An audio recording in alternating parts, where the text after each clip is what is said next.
Hello everyone, welcome to my channel life and living official. First of all সবাইকে happy new year. এই ভিডিওটা আমার নতুন বছরের প্রথম ভিডিও। অনেক দিন পরে আবার ভিডিও আপলোড করছি। অ্যাকচুয়ালি নতুন বছরের প্রথমেই চলে গেছিলাম দীঘা দুদিনের ছুটিতে। তো ভাবলাম তোমাদের সাথেও দীঘা ট্রিপের কিছু মোমেন্ট শেয়ার করা যাক।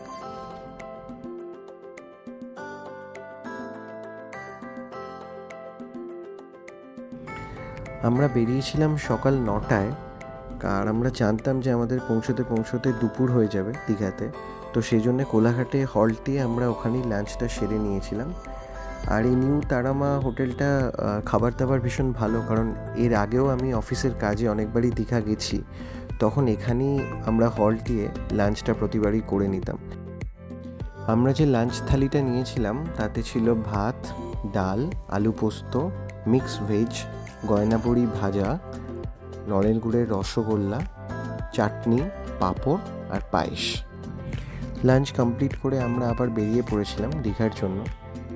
সেদিন ওয়েদারটাও ভীষণ ভালো ছিল।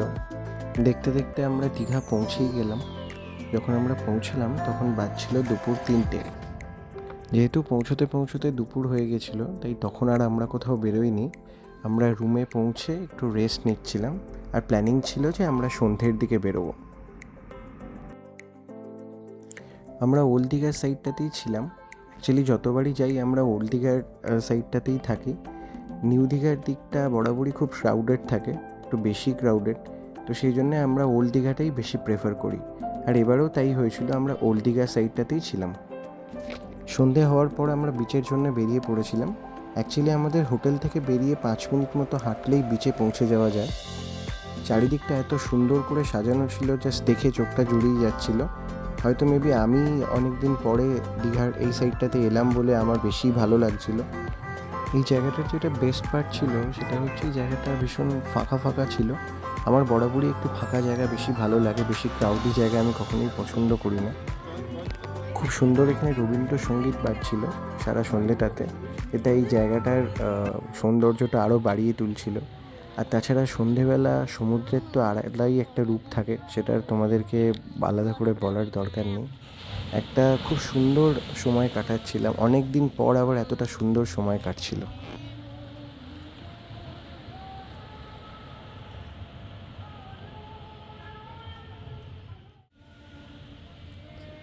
আমরা বিচটা ধরে সামনের দিকে হাঁটতে থাকছিলাম। বিচের দুদিকে বেশ সুন্দর জিনিসপত্র বিক্রি হচ্ছিল, অনেক সুন্দর সুন্দর হাতে তৈরি জিনিসপত্র দেখতে পাচ্ছিলাম। নানান রকমের খাবারের স্টলও ছিল।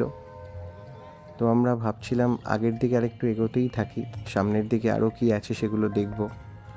কয়েকটা জায়গায় খুব সুন্দর বসার মতো এরকম প্লেস করা ছিল, বাট সব থেকে ভালো লাগছিল যে জায়গাটা ভীষণ ফাঁকা ফাঁকা ছিল, একদমই লোকজনের ভিড় ছিল না।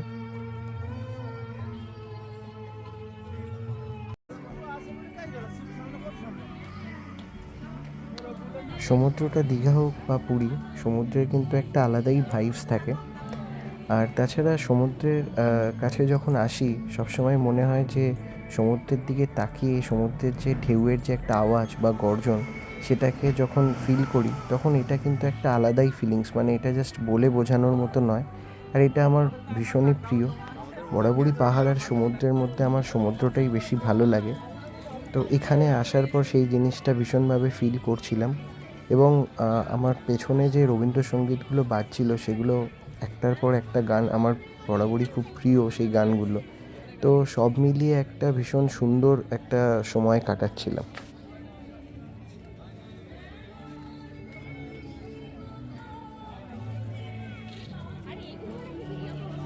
এবার আমরা আস্তে আস্তে এগিয়ে একটু বাজারের দিকে যাচ্ছিলাম, দেখছিলাম যে আগে কী কী পাওয়া যাচ্ছে বা কী কী স্টল রয়েছে। তো আমাদের টিমের সবাই বা টিম মেম্বাররা সবাই একটু মাছ ট্রাই করতে চাইছিল, তো সেটাও হয়ে গেল। এখানে একটা ফেমাস ফিশ শপ আছে যেখানে খুব ভালো মাছ ভাজা পাওয়া যায়, বিভিন্ন রকমের সামুদ্রিক মাছ। তো সেখান থেকে আমরা চিংড়ি আর পমফ্রেট ফ্রাইটা ট্রাই করেছিলাম।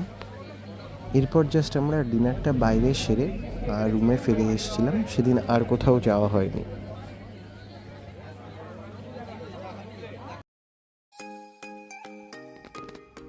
নেক্সট ডে সকালে আমাদের প্ল্যান ছিল উদয়পুর যাওয়ার। তো প্ল্যান মতো আমরা খুব তাড়াতাড়ি উদয়পুর পৌঁছেও গেছিলাম। এই জায়গাটায় ওয়েস্ট বেঙ্গল এবং উড়িষ্যার একটা বর্ডার ছিল। তোমরা দেখতেই পাচ্ছ, লেফট সাইডটা ছিল ওয়েস্ট বেঙ্গল, রাইট সাইডটা ছিল উড়িষ্যা। উড়িষ্যাতে লিকার প্রহিবিটেড ছিল। এখানে মাছের খুব ডিমান্ড, তো আমার যারা ফ্রেন্ডসরা ছিল তারা অলরেডি এখানে মাছের প্রাইস নিয়ে একটু বার্গেনিং করছিল। যাই হোক, ফাইনালি ডিলটা অনেক সস্তাতেই হয় এবং ওরা এখান থেকে প্রায় 3-4 রকমের মাছ ট্রাইও করেছিল। এরপরে আমরা চলে এসেছিলাম বিচিত্রপুরে। অ্যাকচুয়ালি বিচিত্রপুরে আসার মেন রিজনটা ছিল এখানে বোটিং করা, বাট ইনসিডেন্টালি আমরা যখন এসছিলাম সেই সময়টাতে এখানে জোয়ার ছিল না, তো আমরা বোটিংটা করতে পারিনি। জোয়ারের জন্য অ্যাকচুয়ালি বিকেলবেলার সময়টা সবথেকে বেস্ট হয়। ওই সময়টাতে 3:30 থেকে 4:30-এর মধ্যে এই সময়টাতে জোয়ারটা পাওয়া যায় এলে। কিন্তু এই জোয়ারের টাইমিংটা আমরা এখানে আসার পর জানতে পারি, তাই আমাদের বোটিংটা মিস হয়ে গেছিলো। বিচিত্রপুর এর আগে কখনো আমি আসিনি, এবারই প্রথমবার এলাম। আমার কিন্তু পার্সোনালি উদয়পুরের থেকে বিচিত্রপুর জায়গাটা বেশি ভালো লেগেছিল। বোটিংটা মিস হয়ে গেলেও কোন জায়গাটা অ্যাকচুয়ালি বোটিংটা হয় সেটা দেখার ইচ্ছা ছিল। জায়গাটায় তখন জোয়ার ছিল না বলে একদমই শুকনো লাগছিল, কিন্তু বোটিং যেখানটা থেকে শুরু হয়, মানে বোটিং যে পয়েন্টটা, সেই জায়গাটা কিন্তু খুব সুন্দর করে সাজানো ছিল। বোটিং পয়েন্টটা দেখার পর মনটা সত্যি একটু খারাপ লাগছিল। মনে মনে এটা একটা ইমাজিন করে নিচ্ছিলাম যে যখন জোয়ার আসে তখন এই জায়গাটা পুরো জলে যখন ভর্তি হয়ে যায় তখন কতই না সুন্দর লাগে। কিন্তু আমাদের সময়টা যেহেতু জানা ছিল না, তাই আমরা বোটিংটা মিস করে গেলাম। এবং এই সময়টাতে যেহেতু ভাটা, জায়গাটা চারিদিকটা ভীষণ শুকনো, যখন জোয়ার আসে তখন এই জায়গাটা জাস্ট জলে পুরো ভর্তি হয়ে যায়। তো এটাই ছিল আমার দীঘা ট্রিপের ফুল ব্লগ। যদি তোমাদের ভিডিওটা ভালো লেগে থাকে তাহলে অবশ্যই লাইক, কমেন্ট আর শেয়ার করো। আর আমাকে অবশ্যই কমেন্ট বক্সে জানিও যে তোমরা বিচিত্রপুরে গিয়ে বোটিং করেছিলে কি না এবং তোমাদের কীরকম এক্সপিরিয়েন্স ছিল বোটিংয়ে। তোমাদের সাথে দেখা হচ্ছে খুব তাড়াতাড়ি আবার একটা নতুন ভিডিওতে। And don't forget to subscribe my channel for more videos.